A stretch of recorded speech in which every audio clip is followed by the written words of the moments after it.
Hey guys, welcome back to another video. So today we have pre-KvK. It's almost been one day, not yet one day to be honest. And I'm going to be showing you the camp rank, individual rank, kingdom rank, so the pre-KvK rankings, the fight dates, and our allies, our enemies as well. So let me show you our allies and our enemies. And if you didn't know, we picked the Storm of Stratagems KvK story. So our allies are Wind Camp and Fire Camp, and our camp is Greenwood. So it's a 3 versus 3 KvK with each camp having two kingdoms. And I believe that we are the strongest kingdom in our camp, which is Greenwood. And I can show you the 3357 now, and I'll be showing you my account update, resources, and stuff as well. So, where is 3357? So, it's around, I believe, 9.5 billion or 10 billion power as a main alliance for us if we bring all the main accounts into one alliance. And that's what we did for the alliance mobilization, and we were doing really well. So it's 7.7 billion power, and that is decent. So yeah, it's pretty great to be honest. And let me check the second alliance now. So yeah, 1.912 billion power.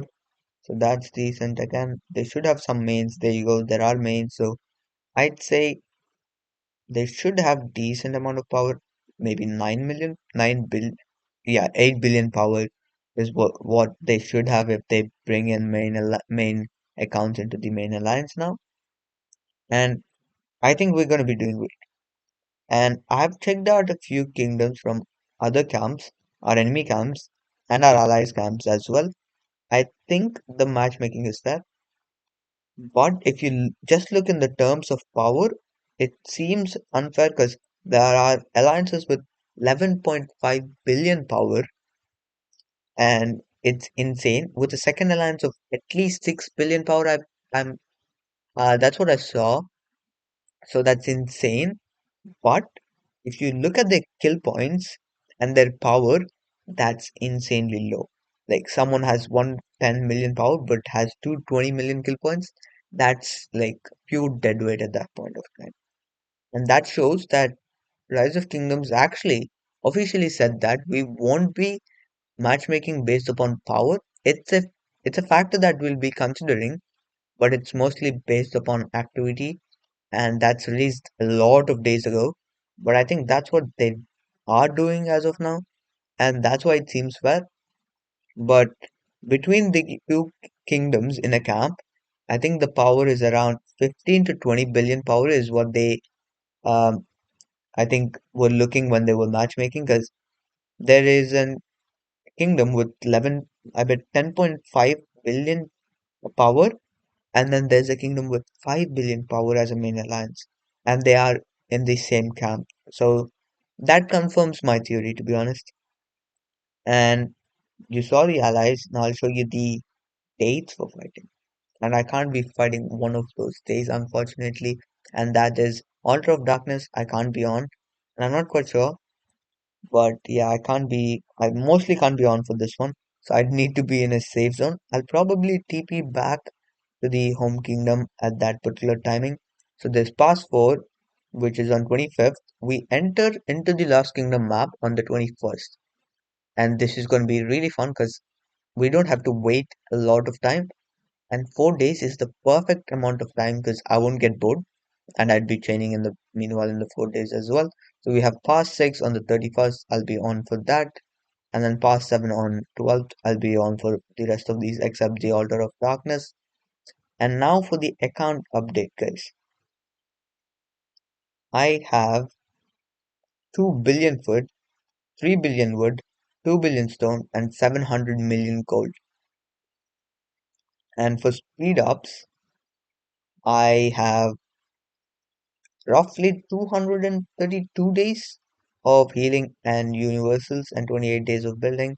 I need to get up my research. I unlocked T5, and I did record a video of that, but unfortunately that got deleted by mistake.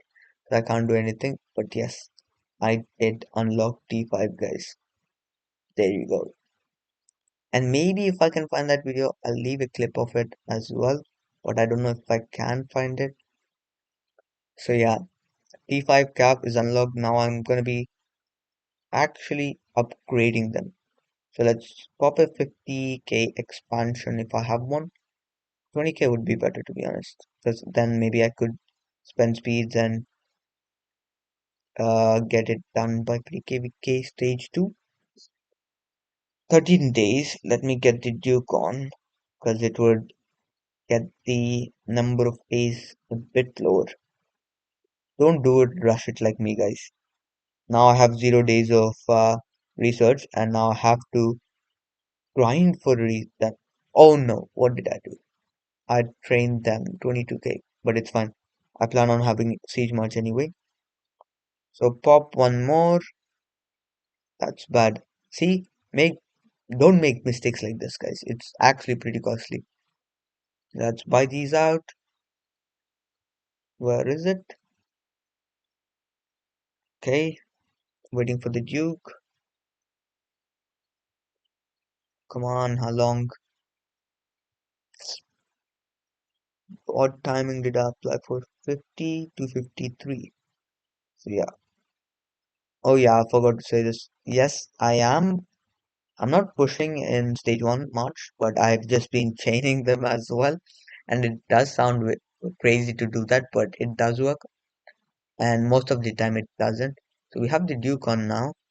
Let's pop that up. Upgrade. So it's only 6 days now. That's good. So wait, maybe I might as well pop the 50. That would be roughly 12 days. But let's do that. Done. And yeah, what was I saying? About the pre-KvK, I'm not pushing that much because I feel it's a waste of action points. Rather use it in KvK map on chaining barbarians because that's more value. You get 20 minutes per barb and you could just chain 3 to 4 per 70 AP or 100 AP, and that's like roughly 1 hour of speeds. If you get lucky, that's 3 hours of speeds. So yeah, that is decent. And I've been thinking about my commanders like really crazily, and I've finally made a choice. My second march is going to be cavalry. It's going to be Arthur and archleys. So I've made him 5-1-1-1, and my gold heads are going to go into him. And from the reset event as well, it's going to go into him.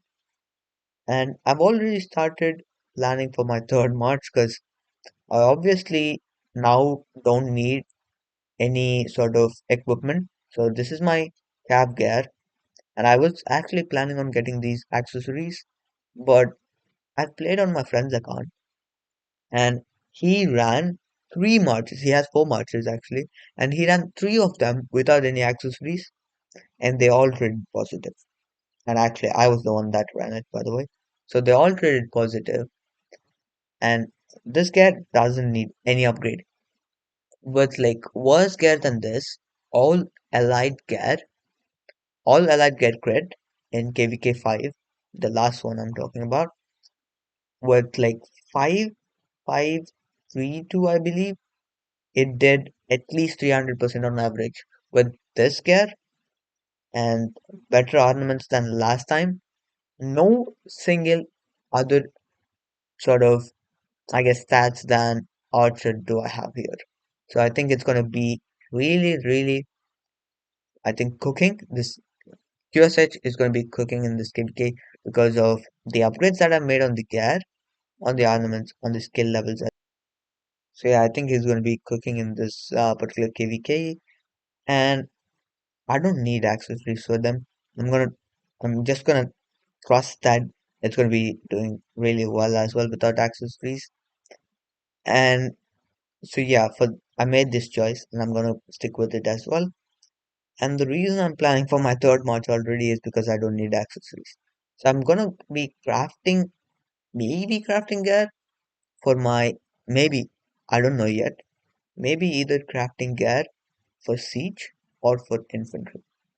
And I'm saying this because I have him at 5511 and he does pair well with BQ. So maybe I could get my BQ up to 555. So 5551, and then get him William Wallace up to 5551 as well, and run these two.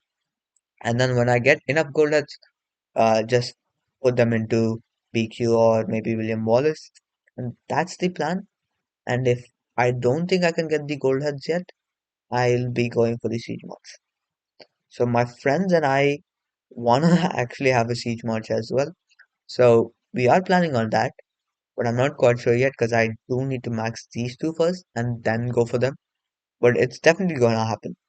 Either a siege march or an infantry march. And siege, I do have him at 5111. Might as well make him 5511 and his AoE would do good. But I'll be using these two in KvK for sure because I do have siege troops 230k, and I did make a costly mistake of training 22k more. So I'd say about roughly 260 to 70k is what I would have by this first fight. So it's gonna be good, and I think I'll have two marches or maybe three marches by Kingsland because obviously I'll be counting this siege as one march, even though it's epic. But yeah, so those are my plans for my KvK, and I'll only be using my Cav March for the Kingsland because I don't have a lot of resources as you can see. And the main problem is not the food, not the wood, not the gold, because I plan on using T4 mostly and T5 for garrisons or T5 until I have 200 million gold left. But the problem is my stone. I don't have much of it, and cavalry and archers need stone. So they both use up stone. So this stone's gonna go down low very quickly if I use both of those marches all the times in all of the zones. So cavalry zone, I think Kingsland only. So yeah, that's all for this video guys. Thank you for watching. Make sure to hit that like and subscribe button.